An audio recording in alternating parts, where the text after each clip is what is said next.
Good morning kasaka.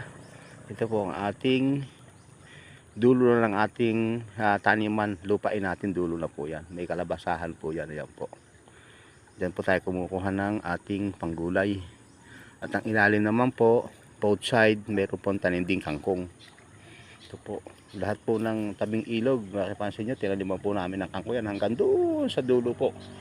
Siguro nasa mga 400 meters po ang haba ng tinaniman namin ng kangkong. Ayan po, magaganda na po siya.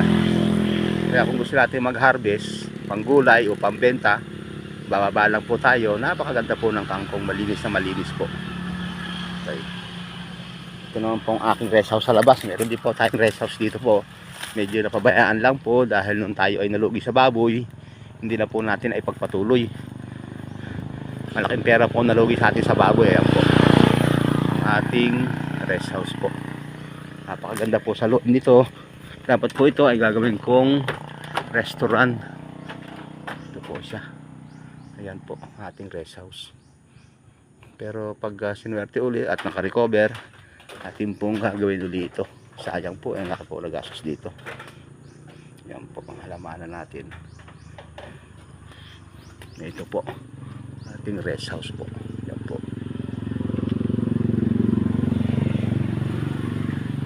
Nalugi po kasi tayo sa alagang baboy, 150 po, nadali po tayo ng ASF, kaya po back to zero po tayo. Medyo nahirapan po tayo sa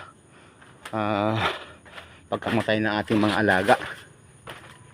Napakalaki pong pera ang nawala, kaya po medyo napabayaan po ito, pero nagla-recover po. Yan po ang frontage ng aking ito po ang frontage ng aking farm. Papunta po ito sa loob, ano po yan, nakatulay po, tulay na kawayan po yan hanggang doon sa kabila. Okay, puro nyug naman po siya dito sa labas, tabing highway po siya. Yan po, nakikita po natin. Yan po.